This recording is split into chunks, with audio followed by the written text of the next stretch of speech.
If you're having paranormal issues, contact us at mwghosthunters.com. From the files of the Midwest Ghost Hunters. All right, Midwest Ghost Hunters site investigation, recorder 1. Oh, Dustin, right there. Something just moved behind you. Yes, it did. What the was that? What happened? Something touched my ear, man.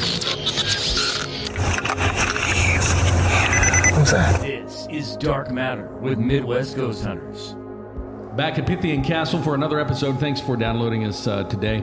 Last couple of weeks we've been talking about, the Willard investigation we did and their move to Springfield. This week we don't really have a specific topic in mind, but I know for several weeks we've talked about this burn in hell EVP that we caught on a video camera a long time ago. And that's what we've been doing here before we started, has been fishing around to find that. And this was the very first one that I ever caught myself. And that's actually, before we even looked this up, that's one of the things that I thought we might talk about, is the scariest moment you personally have ever had during an investigation.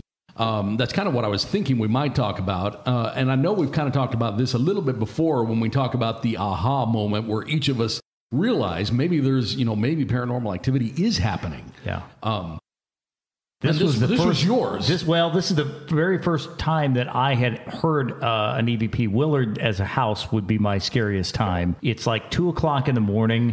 I'm sitting there going over this. It was video. It was a video. Yeah, you let us borrow your video equipment because you weren't even in the group yet. Right. You just had cameras, and we were like, we should borrow John's cameras. Yeah. I remember that Chris was like, yeah, we're going to go out and we're out hunting ghosts. I'm like, you're doing what? So we did take your cameras, and you didn't really have any interest in going, or you were busy or something. We took your cameras and we used them, and then we just sent the footage back with you. And he said, hey, why don't you go through that for us? And I'm like, go through the footage of you guys sitting in an empty house.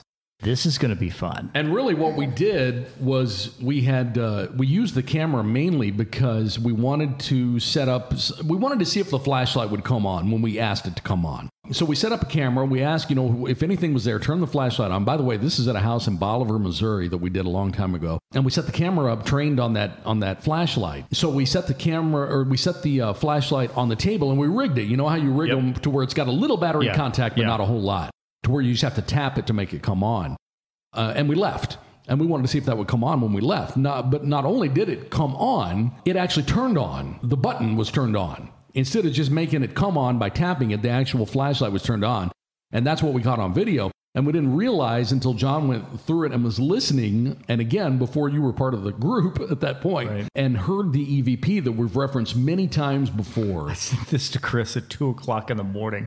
And I don't know if I woke him up or what. We were both kind of night owls during that time. Yeah, I was still awake. That's the scariest part of an investigation, is getting home and listening to this. Yeah. I know. Yeah. I know. Depending on the investigation, sometimes I have to wait a day. This is scary. Yeah. I sent this to him. It's 2:00 in the morning, and I'm like, you've got to hear this.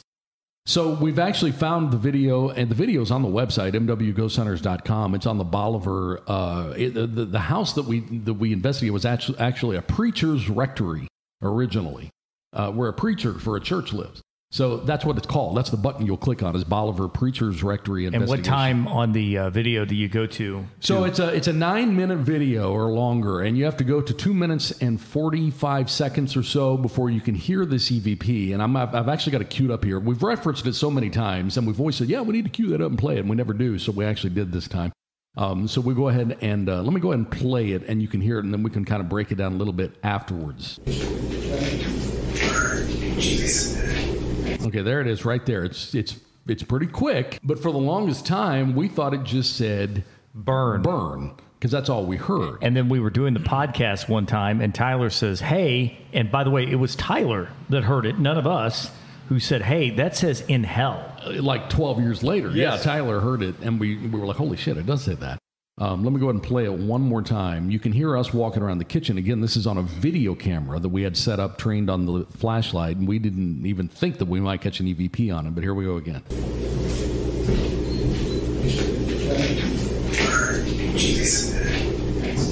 So you can hear it right there. It's definitely 3 syllable. I don't know how we missed that for so long. I don't know, man. That's Now you can also hear Tyler, as we were exiting, saying something. I don't know exactly what he said there, but as we were leaving, you can hear Tyler in the background. But the voice close to the recorder is not Ty. It's a voice that we didn't know we captured till later. We'll do it one more time. So yeah, we didn't know we had caught that until John was going through the video. He was actually going through the video as you do, looking for video anomalies that might have popped up, and that one popped up unexpectedly. This was back when we were first starting to gather a decent amount of EVPs. And we did catch a bunch at this house. That was like, at the time, that was one of the best EVPs we'd ever got. Is that not correct? Oh yeah, that was a good one. Definitely a good one. It's the very first one we ever caught on video, on a video camera. Every other EVP we captured, at that place was on small recorder. So it is on the website, mwghosthunters.com. Click on the Bolivar Preacher's Rectory House. There's a YouTube video down there. You got to fast forward into it. This was back when, I think we've explained this before, we used to put the entire thing up there to show that it wasn't tampered with. What was your moment for this? We kind of talked about that was the very first time that I thought, okay, there might be something to all of this. For me, that was my first. What was yours? I think it was I think mine and Dustin's may have been the same one, because he and I were standing together at the house we did in Mount Vernon, Missouri. And it was Paul. You remember he was there. Yeah. He stayed in the living room. And we heard a kid in the bedroom in the closet. And we were expecting there to be a human in there, which was scary as hell. Yeah. Because number one, turns out Paul was a super nice guy, but we didn't know that at this point. Right. It turns out, well, why the hell did he want to stay? And then we heard this. It's like, shit, has he got people tied up in here? What the hell is, So we thought it was a person in there. And then we listened to it back, and it's a kid. So that was the first time I ever heard with my ears, and I know it was for Dustin too, a very, very loud and clear EVP. I actually have it. The burn one was my first time I heard it in an EVP. The thing running down the hall and breathing into my ear was my moment in Willard when I was like, okay, this is terrifying. I don't get touched very often, but I did that time by the door, not by anything other than a door, but something was pushing the door. I don't know what it was. So that was the first time for that. I've got two EVPs here, and I'm not 100% sure which one. Yeah, let's play if you've got the one that you're talking about. Well, I don't know which one it is, so I'm just going to play and hope I get it right here on the first one. Here, hang on. Let's rewind the tape. Here, I have it on my phone, too. Yeah, rewind it. Right there. Here. You do it. Slide it. Is it still recording? Yeah. How do I back it up? I don't know. I've never done that. Well, here, hang on. We'll go into the last record. Here's what you do. Just back it up about a minute. Okay, let's try this again here. Anybody in here? That was at 8:45. Justin Bieber, yeah. I'll turn glasses in here so they can do shooting. And then here, if you want to skip, you just do the touch. We don't like it.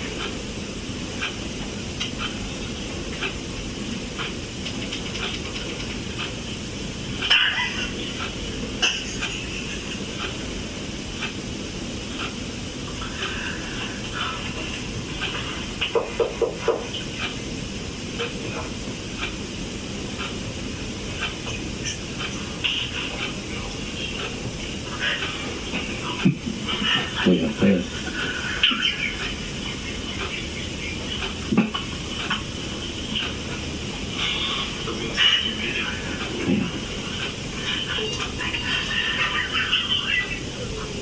Did you hear it? Yes. I heard it. Oh my gosh, what is that? Hang on. Okay, so there it is. For whatever fucking reason, I can't figure out. We put an EVP of us listening to an EVP instead of just putting the source EVP on there. No, we did. So, and I don't know if that's the right one either, because that's it.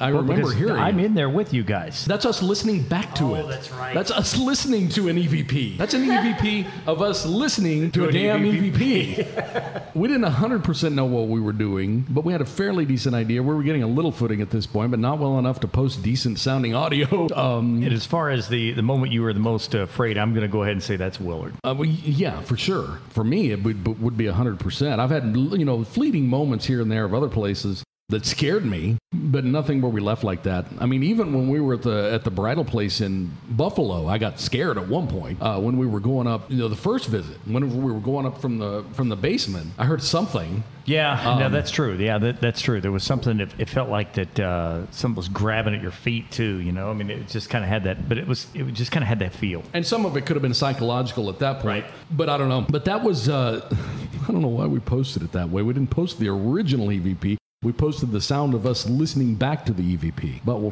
for whatever reason. Bobby, what would be yours? What would be your first thing you heard that you remember? I know the first thing she heard. It was at Ashley's house. Yeah, it was that growl. I was just going to see if you could remember that. Oh. Was it in the garage? You guys were standing, you and Tyler and John were standing somewhere. I don't know. I was standing in the kitchen by the dining room table and heard something from the direction of Tyler the looked at me and garage. says, John, what was that? I forgot about that. That's one of my favorite ones. Yeah, that was, and the thing that flew off the desk or vanity thing at in Republic? Yeah. Yeah, the time that the thing threw the stuff at Chris. Well, you were standing right next to me, too. Shit, it wasn't necessarily thrown at me. No, Ashley's house was crazy. Yeah. That's what I was just kind of looking through. For whatever reason, all the growling stuff we didn't post on the website for some reason. But we'll missed that one. Because that was one of the best ones. Did you hear that? I did hear that. Whisper? I thought I heard something right before you asked me. I thought it was right when John started talking. It was. Yeah. I heard something. Is that your favorite? Yeah. Well, I put a marker down here. Okay, mark that. I'm looking through here trying to find, and I don't know why we didn't put any of the growling stuff on here. I think it was an oversight, so we'll have to grab that and throw it up there because that's my favorite. That's one of my favorite EVPs of all time because you guys all three heard it. I'm very surprised that you don't have that one on here. I'm very surprised. I am too. We're gonna get that and throw it up there. Ashley's was the first one I went to. Yeah. Hunter, they would have to be in Buffalo, right? Yeah, the first thing I definitely... Or the Hunter trailer. Oh, no, I didn't hear or see anything there. Actually, the first thing I witnessed wasn't even something I heard. It was the thing we saw on the staircase in the Christmas tree room. Yeah, that was our second trip to Buffalo when it was like someone's head bobbing down. Yeah, like a little silhouette of a head bobbing down when we looked at it. Yeah, that was on the staircase that led to the basement at the bridal store in Buffalo. And I know Dustin's not here, neither is Melissa, but I know Dustin's is the same as mine with that house in Mount Vernon, hearing that kid, and then what we thought was going to be a person inside the closet there. Ty, how about you? What would yours be? What was the first one that you heard that you were thinking, okay, there's something there evidence-wise, and then there's the one that was the creepiest or the you won't forget? Oh, the creepiest I wasn't even there for. It was the closet door sliding shut. Would you put that down as the best evidence-wise you've heard? That's a pretty cool sequence. I don't know as far as the best because we've got stuff that... Or what was the first time you heard something you're like, okay, wow. What's best for me is when I'm sure that it was none of us that did it. Okay. Absolutely positive. Everybody was out of the room when the door slid shut. So there's that one. There's Burn in Hell, Behind the Wall. Tyler, those are some of my favorites. That. Do what? I remember hearing Yeah, that he a did. lot. He enhanced it. Or he was going to enhance it or something. Enhance. Some of the freakiest audio that we've caught. What do you call it? You picked apart the other sounds and it sounded a lot more like Burn in Hell. Yeah, you're right. Yeah. That's what I did. Yeah, he did enhance it, but when we first noticed it said Burn in Hell, we were just sitting in the radio station studio. I still think that... I can barely hear the in hell, though. It's there.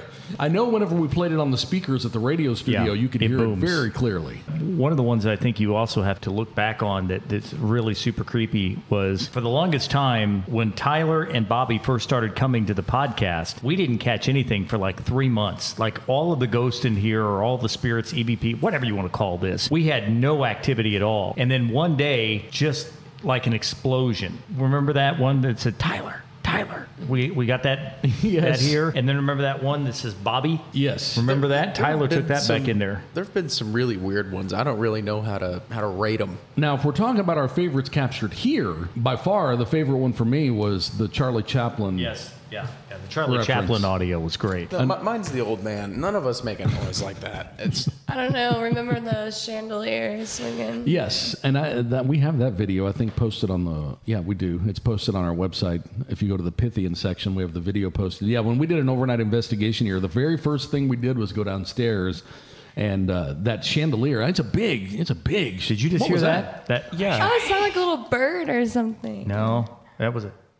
It sounded like a whisper. Was it Tamara? I doubt it.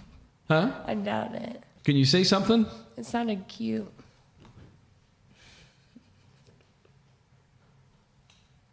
I heard a knock. Can someone knock on that door behind Bobby? Behind Chris. There's no door. Oh, yeah, there is.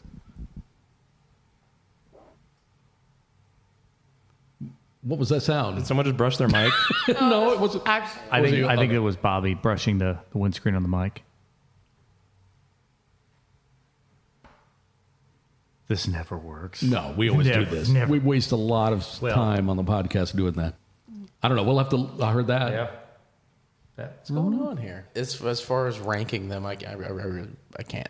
Well, my favorite Pythian one is definitely Charlie Chaplin. When I say that, we're not saying we caught the voice of Charlie Chaplin. We were talking about Charlie Chaplin having stayed here. I think you also have to give points to the herd of elephants coming down the stairs. Yeah, that was pretty here. crazy. Oh, and as far as the first one that made me say, wow, I can't remember. I'd have to go back and listen. I don't really I can't remember the sequence of when we did, because there who was where. Crazy ones. Because, it was just me and Dustin, then it was me, Dustin, Tyler, then it was me, Dustin, Tyler, and John, then it was me, Dustin, Tyler, and John, and Melissa, or Bobby, and then Melissa, and then Hunter and Andrew. It's like, I can't remember who was where. So if I could remember who was where, I could place the sequence a little bit better. I know in the beginning, me and Dustin just did some flashlight, people stuff. We just took recorders and went out to places, and tried to get stuff to happen. But anyway, yeah, the Charlie Chaplin reference was a really good EVP that we caught during the podcast. The I knew him. Yeah, I was just kind of referencing last week's, and I probably shouldn't go backward like this, but I was just looking up the rain sticks again. Last week we were talking about the EVP we caught at an investigation we did where we're trying to figure out what the sound was that happened after the main EVP, and Tyler mentioned that it sounded like a rain stick, which in my mind I've never heard of. Maybe I have and I've forgotten. But apparently a rain stick is like a bamboo thing that's hollowed out and they put beads in it. And it's a little hollow tube, different shapes, sizes, materials, so they can all sound different. But in general, it's a hollow tube full of some kind of beady material, plastic or yeah, I remember originally it said they were made out of like a cactus something, and then they filled them with cactus spines. But anyway, the purpose of them was for Native Americans to use them in like a ritual to make it rain. See, and I didn't know that. I just knew that they were like a type of instrument. Yeah, and that's what you use it for, is like sound effects and musical stuff. But apparently the original intended purpose was to bring rain to a dry area. And then as I got to looking further, if you dig far enough on the internet, you can find just about anything. But it didn't take much more looking to see that that some Native American tribes, or whatever you want to call them, used those for to ward off evil spirits. And we're not necessarily making the jump to say that that's what it was and that's what we captured, but it is an interesting correlation to make. Listen to please Mother Rain, wash our souls from human evil. Clap, clap. Don't make fun of my heritage. Can you get up and do that? I think you should, Ty. I think you would be good at that. I would need to know the melody and rhythm. Is it like Hall & Oates, Private Eyes, clap, clap, or is it? But anyway, the other thing I got to looking up here, since we're kind of doing a free-for-all here on this podcast, is we've talked about these before, and we've never known what they are. So I thought I would just throw a search in here and look for some demon beads. That's just the phone ringing here at Pythian Castle. So I did find some demon beads. You need to specify which websites you're looking at. Well, the first thing it brought up, of course, was Etsy, because people are still making demon beads that you can go on and buy. I'm trying to find the intended. You're gonna get some used demon beads. Oh, yeah. Demon beads. Beads. Yeah, these are beads. Now, actually, what I started looking up, like I said, it's a rabbit hole. I started looking up demon bells, because that is another term, kind of like rain stick, that I feel like I had never heard before until we did an investigation, and the homeowner came out with her own set of demon bells for us to. Now, is the idea behind the demon bell? Well, that's what I'm looking up. Here's the thing I've always wondered: is it supposed to just be like an indicator? Like when this rings, it indicates that there's a demon there? Or do they attract, or do they repel? Or is it kind of like a can of off for demons that when the demon bell rings, that it hurts the demon's ears, so it has to leave? I mean, what is serious? And I'm not trying to make fun of anything either. I want to know what they believe that is. Yeah, maybe it's like a dog whistle. Well, I thought when she first brought out the demon bells, and it's like, here, what did she say? Like, here, you guys want to try these? No. He brought the demon bells. Was it him? Right? Okay. In his trench coat, right? The other Yes, Dustin. He wasn't a trench coat, a duster. But I thought the intended purpose of the demon bells. You know how like in those old 80s movies? Yes. Where the man will walk up and open just one side of the trench coat. That's how it was. He's got a bunch of watches, but this guy's got demon bells and rain sticks. Demon bells. He walks up and his trench coat's just ringing on the inside very slightly. Well, he pulled out these. I was thinking she, but you're right. It was him who pulled out these demon bells. Which we were all looking at each other like, what the hell are these? And I assumed whenever, someone pulls out a pair of demon bells, I thought when a demon's coming, the bells ring. Well, here's another thing. The first thing you expect somebody who pulls out a set of demon bells to do is to play those demon bells. You never played them. No. I don't know what they sound like. I don't even remember what they look like. I don't either. Remember if I looked. I looked. It was like a leather strap with a bunch of bells. That's right. It was. It was like sleigh bells? Yes. It was like something you'd strap around Comet's neck. It was. It was like a Christmas bell. I remember that now that she mentioned it. I see Santa so differently now. Let me see if I can... But anyway, he brought out these demon bells. Now, just so you know, yes, we're making fun of them. And yes, we will continue to. But that's way outside our wheelhouse of what the kind of stuff that we do. Like when you talk about... that's on par with dowsing rods. Dowsing rods. That's what I was trying to think of, is dowsing rods, demon bells...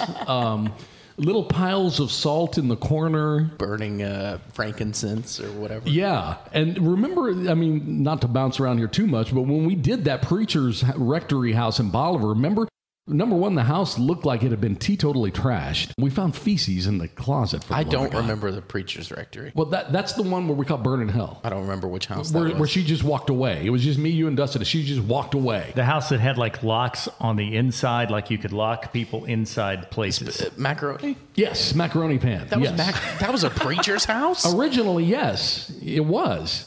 Oh my! But he's going back years. It wasn't a preacher when you went there. When she lived there, it was just I know. a private house. I know. Having no context makes that so funny. But if you'll remember, when we first went in there were holes in the wall, not like that had been punched. Where they put incense. And there were incense, they look like firework punks. Yeah, that's in what the they wall, look like. Yeah. all over. You're supposed to put them in incense burners so you don't burn your damn house down. However, they're not meant to be directly inserted into drywall. No, they weren't, but they were. Ashing onto the carpet below. I remember because I pulled one out and looked at it. Yeah, it was incense. They looked like firework punks, just stuck in the walls everywhere.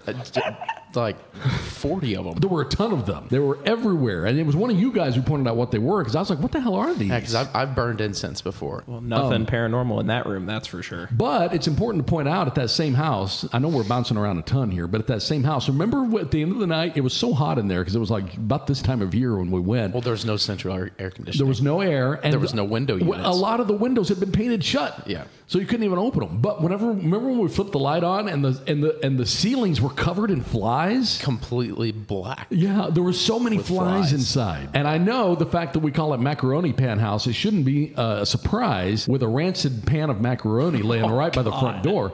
No. That's incorrect, Chris. It was out by the kitchen. It was outside the kitchen window, which across was, from the sink. Correct. So that was the front yard. Instead of dumping it in the garbage disposal, they which is not what you really want to do. You would want to put it in a trash can.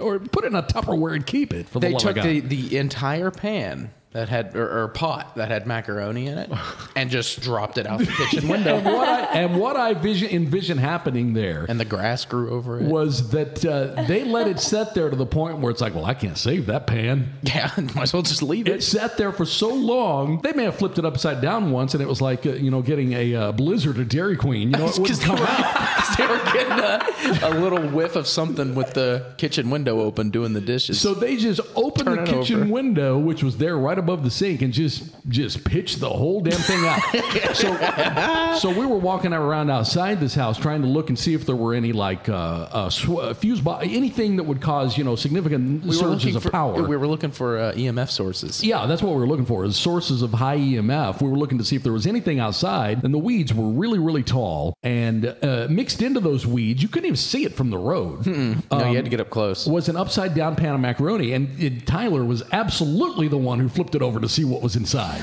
I remember that. Lifted the pan up, and it was at the very least weeks old. Maggoty old, macaroni and cheese, blue box stuff. This is something I'm more glad that I heard and not that I saw.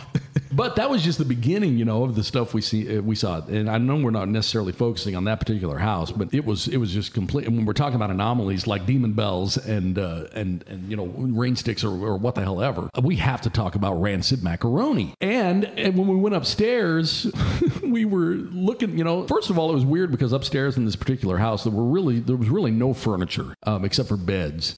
And it was like a Gary's Mod map. It was like what? What is it? Hunter gets the reference. What is that? What is that? I don't know what that is. It'd be hard to explain. Game. Oh, okay. My video game knowledge ends with Super Mario 3. Nothing wrong with that. But we went up. Did you hear that? Yes, I did. But we went upstairs. You did. That was Yeah, just like that. And we went upstairs and we were looking through the closets in what they call the master bedroom. And there was, what would you call it? I'd call it shit. That's what I wanted you to say. I just got a head rush. Yeah, in the closet. Yeah, it was there in the closet. And remember, this is in the beginning. We were down there on our knees taking pictures. Could this be raccoon? I couldn't even drive back then. That's exactly what we were doing. Yeah, you couldn't. What was that? I don't know. That was. Yeah. That's exactly what I heard. What was that? I don't know. I don't know. You heard it too, didn't you? I heard that. Yeah. Do you remember asexual Pat from Saturday Night Live? What? It's how she laughed. It sounded just like that. I have nothing open on the computer, but I heard something there. But anyway, yeah, we were up in the closet looking around. We were down on our hands and knees, examining inches away from some kind of primate shit. Mean, we were really focused on, could this be a raccoon? Could this be? I mean, it seems pretty obvious in retrospect. It was very likely human, right? I don't know what it mattered to us. What do we care? Well, because if it had been a raccoon, we're down there like reverse image searching piles of shit. We actually did that. We researched scat for like an hour, and you gotta be real careful when you're Googling that. What's it matter?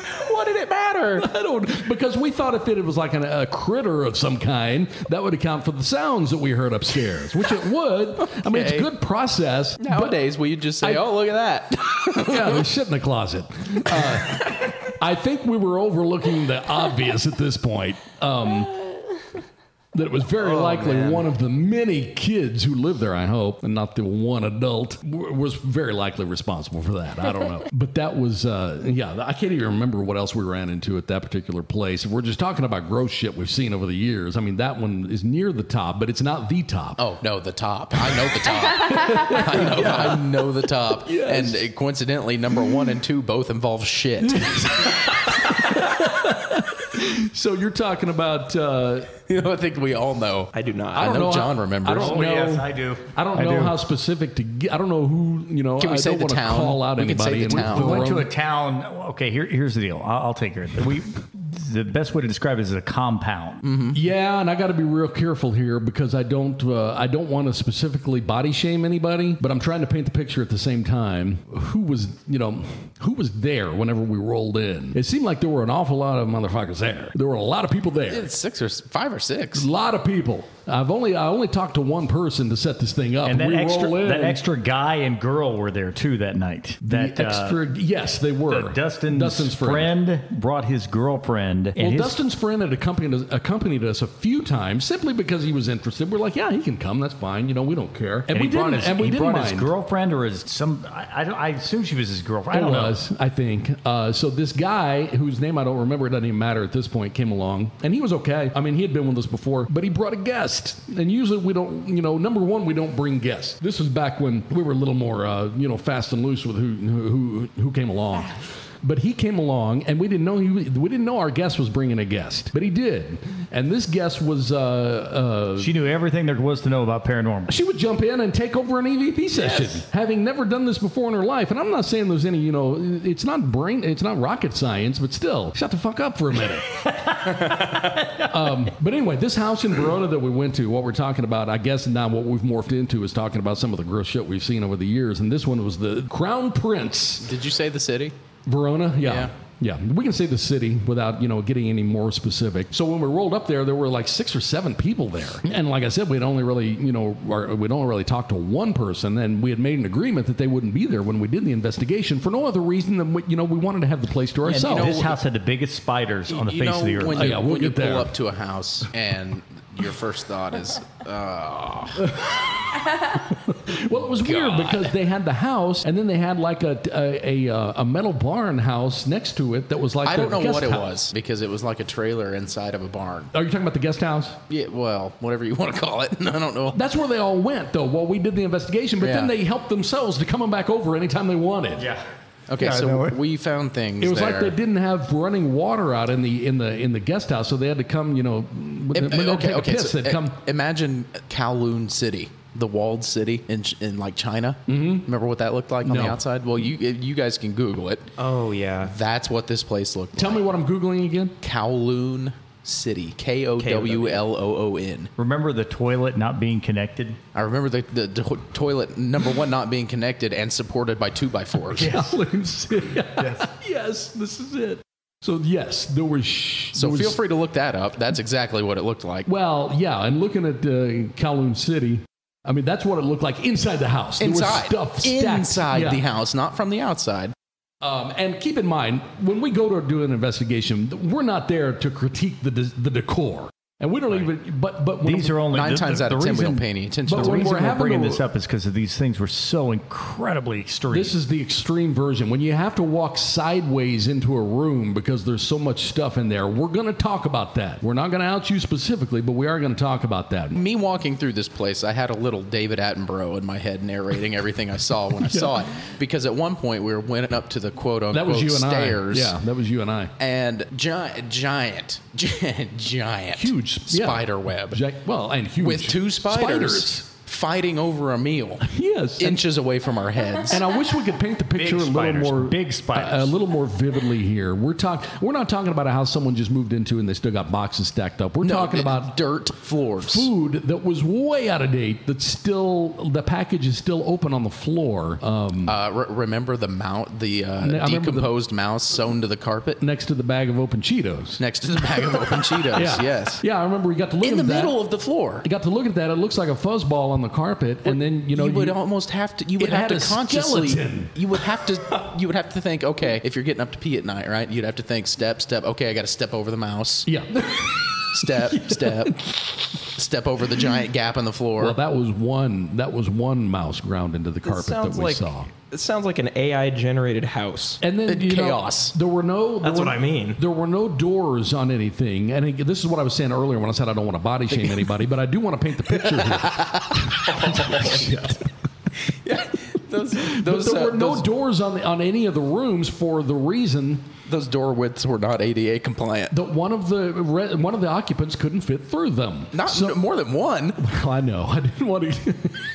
But yeah, they couldn't fit through them, so they had to hang sheets. They hung bed sheets. It's like a Cat in the Hat house, but hoarded.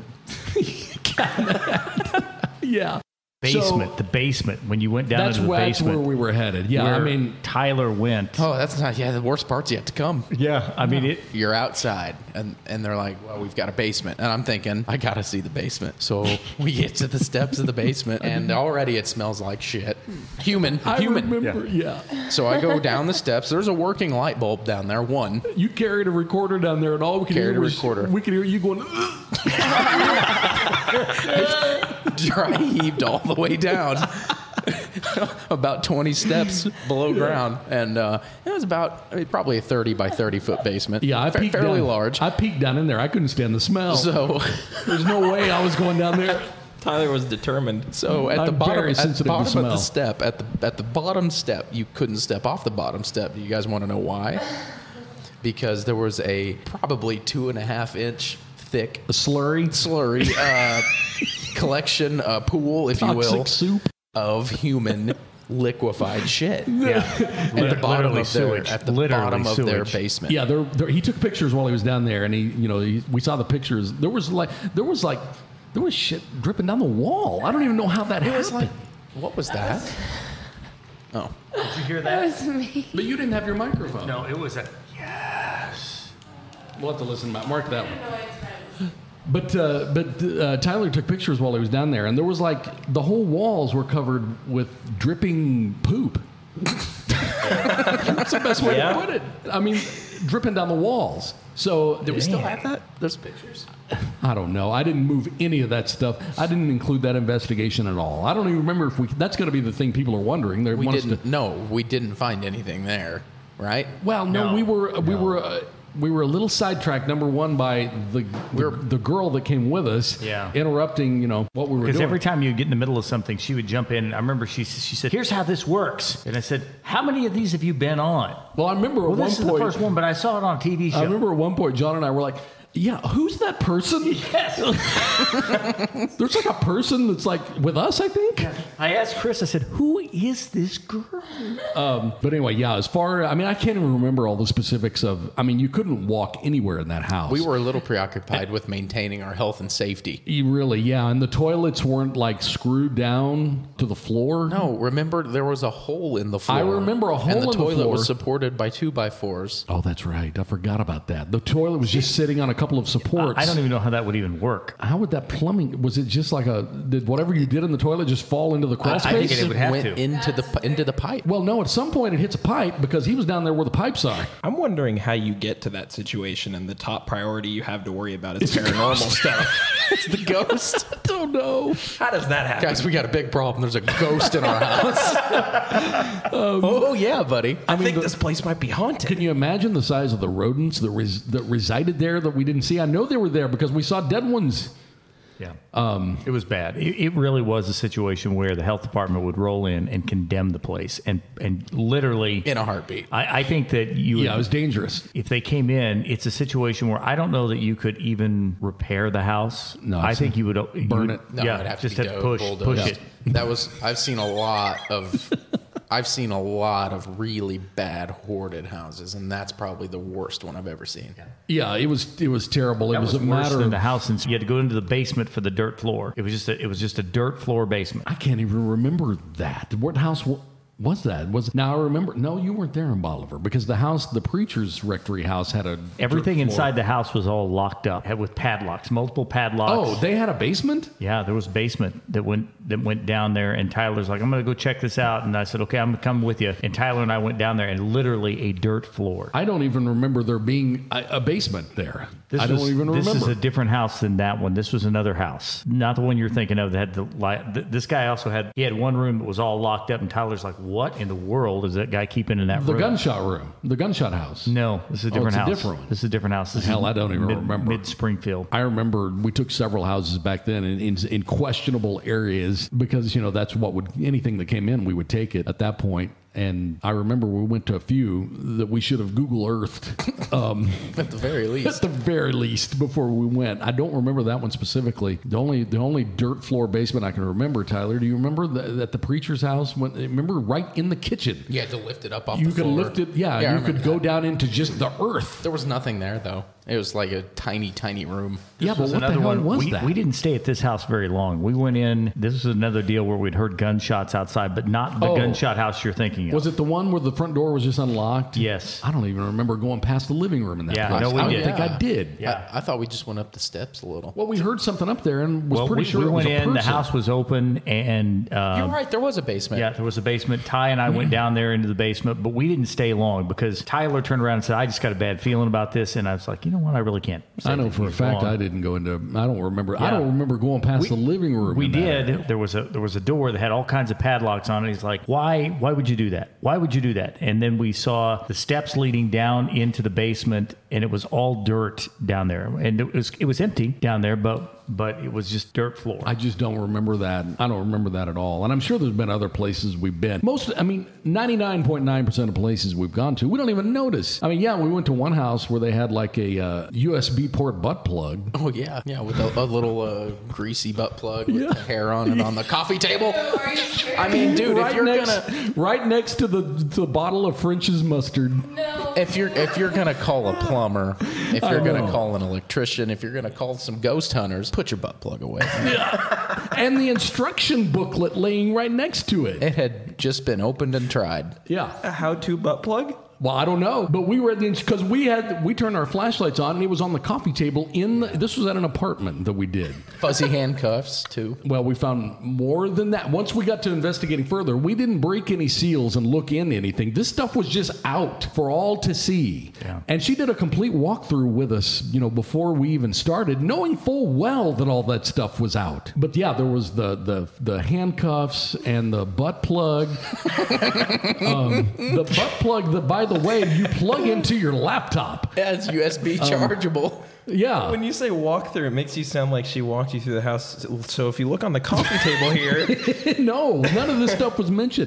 However, she had a husband or something, a spouse that he wasn't there, but they had pictures up of each other or of them together, not wearing any clothing. So it was it was a different kind of lifestyle that they were obviously not a bit ashamed of, which is fine. I mean, I would prefer you put your butt plug away. I mean, yeah, the pictures didn't bother me at all, really. No. But yeah, the used butt plug on the coffee table, center frame. And Tyler, she gets real close to it with his flashlight. He's like, there's a hair on it. Which makes me wonder who was using it. That may have been the first butt plug I ever saw in my entire life. I didn't even know what it was. I didn't even know what that was until we saw the instruction booklet. I knew what it was, but I had no idea. The first real one I think I laid eyes on. I mean, I would have assumed that was a salt shaker. No.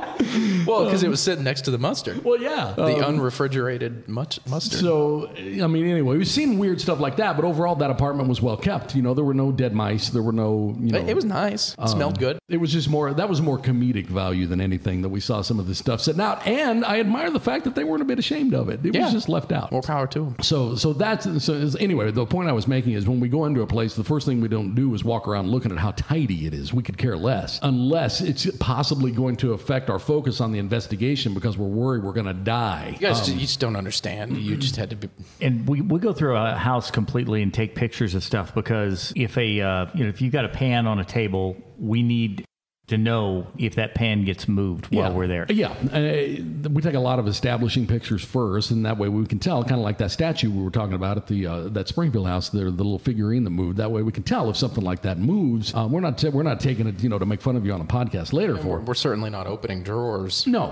I forgot about that one. Just going through the anomalies that we've seen in different houses, I completely forgot about the USB butt plug incident of 2017 or whatever that was. Okay, so I don't any others that you guys can think of? I can't even remember now. I mean, I'm trying to look through. I mean, all the ones, we didn't catch anything there. It's impossible to catch anything in an apartment, really. We did a duplex in Nixa. Did one in Bolivar too. Yeah, we did. Yeah, we've done a few. And those are Mount Vernon was a duplex. Paul's house? Yeah, his house was a duplex. I thought it was an apartment. No, I don't even remember. I didn't go to Paul's. No, that was just me and Dustin and John. At that one. They got a baseball game.